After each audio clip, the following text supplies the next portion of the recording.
பசும்பொன் முத்துராமலிங்க தேவரையா அவர்களுடைய 118வது ஜெயந்தி விழா, 63ஆம் ஆண்டு குரு பூஜை. இந்த நிகழ்ச்சியை ஒட்டி அனைத்து இந்திய அண்ணா திராவிட முன்னேற்றக் கழகத்தின் பொதுச் செயலாளர் புரட்சித்தாய் சின்னம்மா அவர்கள் தன்னுடைய மரியாதையை செலுத்திவிட்டு செய்தியாளர்களிடையே பேசும்போது பல முக்கியமான விவரங்களை தமிழ்நாட்டு அரசியலை ஒட்டி தன் மீது தொடுக்கப்பட்ட எல்லா கேள்விகளுக்கும் ரொம்ப சாதுரியமாக, அதே நேரத்தில் புள்ளி விவரங்களை மிகச் சரியாக சரளமாக கையில் எந்த குறிப்பும் வைத்துக் கொள்ளாமல் பல்வேறு விஷயங்களை மிக அழகாக எடுத்து வைத்திருக்கிறார்கள் என்று சொல்ல வேண்டும். இதில் குறிப்பாக அந்த பேட்டியினுடைய தொடக்கத்திலேயே அஇஅதிமுகவின் பொதுச் செயலாளர் புரட்சித்தாய் சின்னம்மா அவர்கள் தமிழ்நாட்டில் இந்த விளம்பர திமுக ஆட்சிக்கு வந்த நாள் முதல் சட்டம் ஒழுங்கு என்பதே தமிழ்நாட்டில் சுத்தமா இல்லை, மிக மோசமாக நடக்கிறது. எனக்கு முன்னால பேசிய விருந்தினர் திரு ரவிசங்கர் அவர்கள் கூட சொன்னாங்க, அம்மா அவர்கள் சொன்ன அதே புள்ளி விவரத்தை. குறிப்பாக மதுரையிலே 10, நெல்லையிலே 35, தூத்துக்குடியிலே 47, சிவகங்கையிலே 20, தென்காசியிலே 5 என்று மிக சரியாக அம்மா அவர்கள் 10 மாசத்துல எவ்வளவு கொலைகள் அநியாயமாக நடந்து வந்து கொண்டிருக்கிறது, இது எப்படி சட்டம் ஒழுங்கு சரியா இருக்கிறது அப்படின்னு ஏற்றுக்கொள்ள முடியும் என்ற கேள்வியை இந்த விளம்பர திமுக அரசுக்கு எதிராக வைத்தார்கள். அதே போல 10வது 11வது படிக்கக்கூடிய இளம் மாணவர்கள் கையில கூட போதைப் பொருட்கள் ரொம்ப சரளமாக நடமாடுகிறது என்று சொன்னால், இது ஆளுகின்ற திமுகவினுடைய அனுசரணை இல்லாமல் எப்படி நடக்க வாய்ப்பு இருக்கிறது என்கின்ற ஒரு முக்கியமான கேள்வியை வைத்திருக்கிறார். தமிழ்நாட்டினுடைய காவல்துறை எவ்வளவு பெருமை மிக்க காவல்துறையாக இருந்தது. இதய தெய்வம் புரட்சி தலைவி அம்மா அவர்களுடைய ஆட்சி காலத்தில் எத்தனை பெரிய சாதனைகளை எல்லாம் உருவாக்கிய தமிழ்நாட்டு காவல்துறை இன்றைக்கு இந்த அளவுக்கு சீரழிந்து போயிருக்கிறது என்று சொன்னால், ஆட்சியினுடைய தலைமை முற்று முழுதாக எந்த விதமான ஒரு அருகதையும் ஆற்றலும் இல்லாமல் வெறுமன விளம்பரத்திற்காகவும் திரைப்படம் பார்த்து விமர்சனம் எழுதுவதற்குமான ஒரு என்ன சொல்றது, அந்த காலத்துல மன்னர்கள் எல்லாம் மாதம் மும்மாறி பொழிந்ததா என்று எப்படி தங்களை அவங்க நடந்து கொண்டார்களோ அந்த மாதிரி நாட்டில் என்ன நடக்குது, நாம் என்ன செய்ய வேண்டும் அப்படிங்கிற விஷயத்தை எல்லாம் பார்க்க முடியாத ஒருவராக இன்னைக்கு திமுகவினுடைய முதலமைச்சர் மு.க. ஸ்டாலின் இருக்கிறார் என்பதை புரட்சித்தாய் சின்னம்மா அவர்கள் பல்வேறு குறிப்புகளை, ரொம்ப வேதனையான குறிப்புகளை எல்லாம் எடுத்து வச்சு சொன்னாங்க. இப்ப திமுக வீட்டுக்கு போகும்போதுதான் தமிழ்நாட்டுக்கு வந்து ஒரு விடுகாலம் பிறக்கும் என்பதை மிக தெளிவாக சொல்லி இருக்கிறார்கள். அதே நேரத்தில் அனைத்து இந்திய அண்ணா திராவிட முன்னேற்றக் கழகம் மீண்டும் ஆட்சி பொறுப்பிலே ஏற்க வேண்டும், அம்மாவினுடைய ஆட்சியை அமைக்க வேண்டும் என்று சொன்னால் இந்த ஒருங்கிணைக்கின்ற பணியை ரொம்ப அழகா சொன்னாங்க. ஏன் பத்திரிகையாளர்கள் நீங்க இவ்வளவு பதைக்கிறீங்க, நான் சர்ப்ரைஸா செய்தி முடிப்பேன் என்று. இதுல சஸ்பென்ஸ் எதுவும் இல்லை, சர்ப்ரைஸாக செய்தி முடிப்பேன், சக்சஸ்ஃபுல்லா செய்தி முடிப்பேன் என்று ரொம்ப நம்பிக்கையோடு சொல்லி இருப்பது அனைத்து இந்திய அண்ணா திராவிட முன்னேற்ற கழகத்தில் இருக்கக்கூடிய இதய தெய்வம் புரட்சி தலைவர் எம்ஜிஆர், இதய தெய்வம் புரட்சி தலைவி அம்மா அவர்களுடைய உண்மையான தொண்டர்கள் நெஞ்சிலெல்லாம் பால் வார்க்கக்கூடிய செய்தி, மிகுந்த நம்பிக்கை எல்லோருக்கும் ஊட்டக்கூடிய செய்தி, சோர்ந்து போய் கிடக்கின்றவர்கள் எல்லாம் நிமிர்ந்து உட்காரக்கூடிய அளவுக்கு இன்னைக்கு அம்மா அவர்கள் கூறிய இந்த வார்த்தைகள் இருந்தன என்று சொன்னால் அது மிகையாகாது. இந்த மாதிரி பல்வேறு செய்திகள், அது பள்ளிக்கரணை சதுப்பு நிலத்துல அந்த ஒரு தனியார் நிறுவனத்திற்கு ஒதுக்கீடு செய்யப்பட்ட அந்த விவகாரமாக இருந்தாலும் சரி, பல்கலைக்கழகங்கள்ல துணைவேந்தர்கள் நியமிக்காம இப்படி இருப்பதற்கு என்ன காரணம், தங்களுக்கு வேண்டியவர்களை வைத்தே நாட்களை நகர்த்தி கொண்டு அதில் ஆதாயம் பார்க்கலாம் என்று திமுக நினைக்கிறது என்ற கடுமையான குற்றச்சாட்டை வைத்திருக்கிறார்கள். இதன் விளைவாக மாணவர்களுடைய அந்த நிறுவனத்தினுடைய பல்கலைக்கழகத்தினுடைய தலைமை பொறுப்பில் எல்லா அதிகாரமும் பொருந்திய ஒருவர் இல்லை என்று சொன்னால், அடுத்தடுத்த நிலையில் இருக்கக்கூடியவர்களை வைத்து அவ்வளவு விரிவான முறையில் வந்து அந்த நிர்வாகத்தை செலுத்த முடியாது.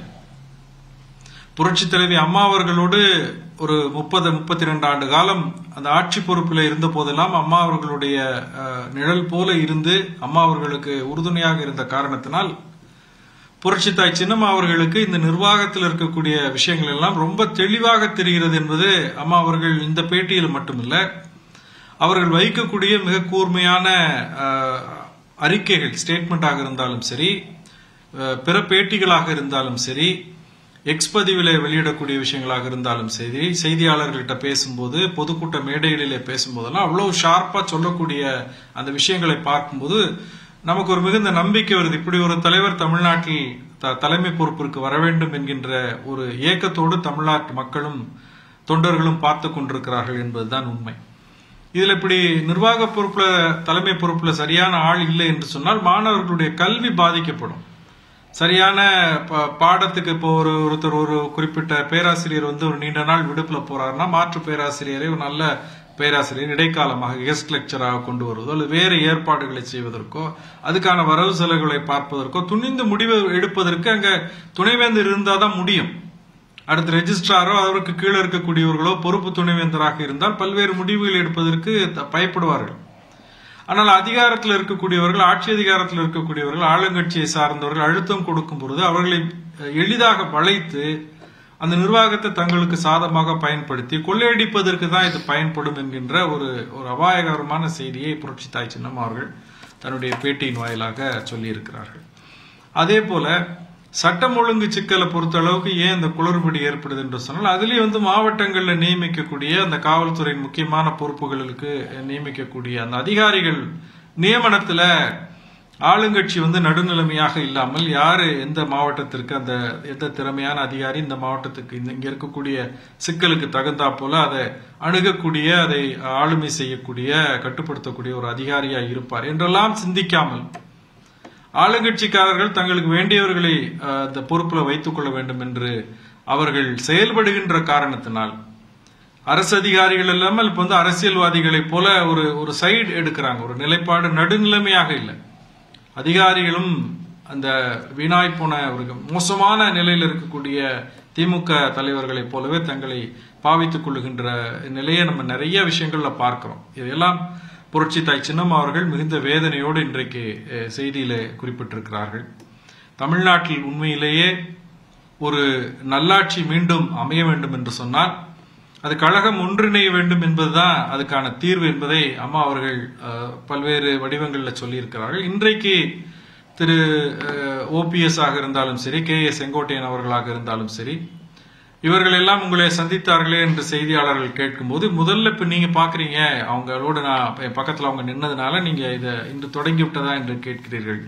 நான் ஏற்கனவே இது தொடர்பான வேலைகளை நான் செய்து முடித்து வருகிறேன் என்று சொல்லி இருப்பது ஒரு பல்வேறு சந்தேகங்களுக்கு மக்கள் மத்தியிலே என்ன ஒரு இருந்த அந்த ஏக்கம் இருக்கு இல்லையா, கழகம் ஒன்றிணைய வேண்டும் என்கின்ற அந்த ஏக்கத்திற்கு ஒரு நல்ல விடை கொடுக்கக்கூடிய, மக்களுடைய மனதில் இருக்கக்கூடிய காயத்துக்கு மருந்திடக்கூடிய ஒரு நல்ல செய்தியாக இருந்தது என்று என்னுடைய முதல் கட்ட பதிவை நான் செய்ய. நன்றி இளந்தமிழ். நம்ம பிரீஃபா பேசுறீங்க, நம்ம அடுத்தும் நிறைய பேச போகிறோம். ஒரு திரு இளந்தமிழ் ஆர்வலன், இந்த அம்மாவுடைய செவியில திமுக குறித்து எவ்வளவோ பேசினாலும் தாங்களுடைய இந்த அதிமுக ஒற்றுமை குறித்து அவர்களுடைய கவலை, அவர்களுடைய புரிந்துணர்வு, ஒட்டுமொத்த தொண்டர்களுடைய மனோநிலை, இது இன்னும் அதிகமாகவே நாம் பேச வேண்டிய காலமும் கடப்பாடும் பொறுப்பும் இருக்கிறதா? எப்படி பார்க்கிறீர்கள்?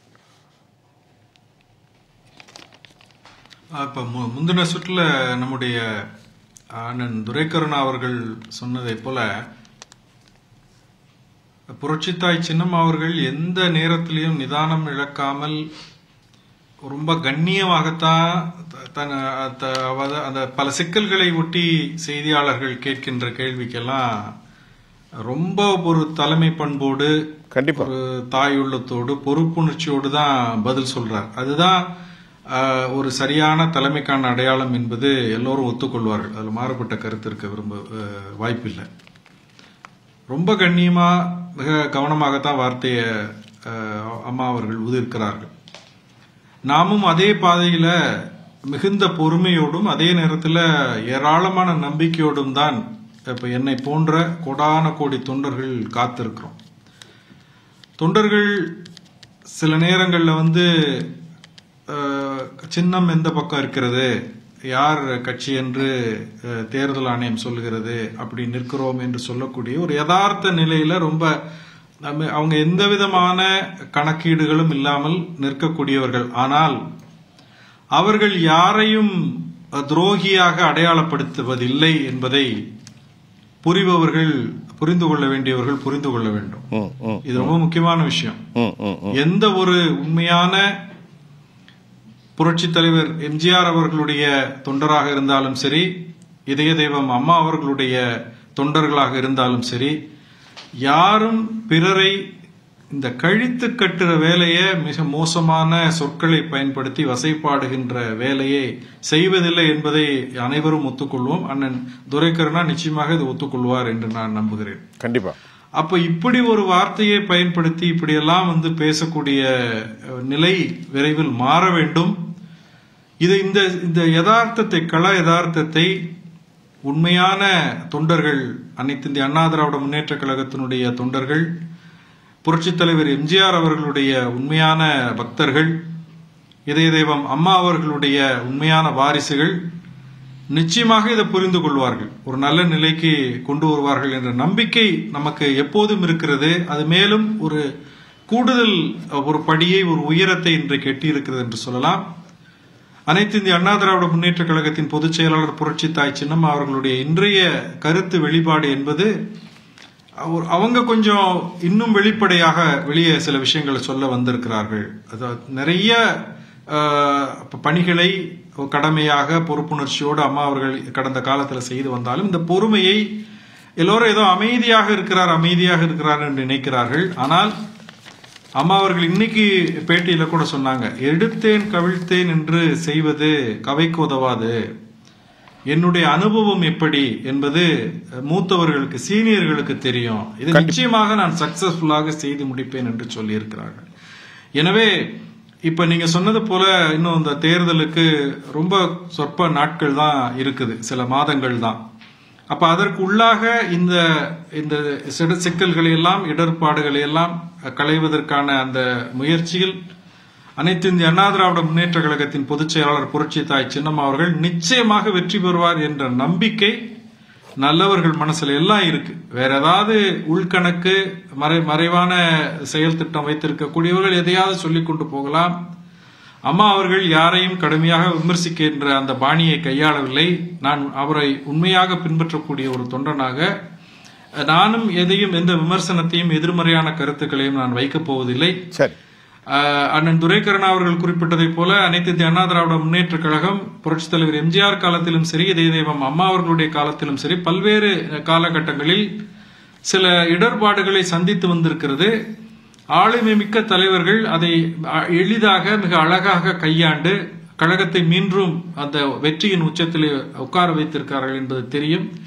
இன்றைக்கு இந்த தொழில்நுட்ப வளர்ச்சியின் காரணமாக சமூக ஊடகங்களும் பிற செய்தி ஊடகங்களும் கொஞ்சம் பரபரப்பாக இயங்குகின்ற காலத்தினால நமக்கு என்ன சொல்றதுன்னா, ஒரு மணிக்கு ஒரு தரம் நமக்கு அப்டேட் தேவையாக இருக்கிறது என்பதனால் ஏதோ சில நடவடிக்கைகள் காலதாமதமாகவதாக இன்றைய தலைமுறை நினைக்கலாம். ஆனால் மிகச் சரியான பாதையிலே நம்முடைய புரட்சி தாய் சின்னம்மா அவர்கள் இந்த பயணத்தை நகர்த்தி செல்லுகிறார்கள். இறுதியில் வெற்றி புரட்சி தாய் சின்னம்மா அவர்களுக்குத்தான் என்பதை இந்த நல்ல நாளிலே நான் என்னுடைய நிறைவு கருத்தாக பதிவு செய்கிறேன்.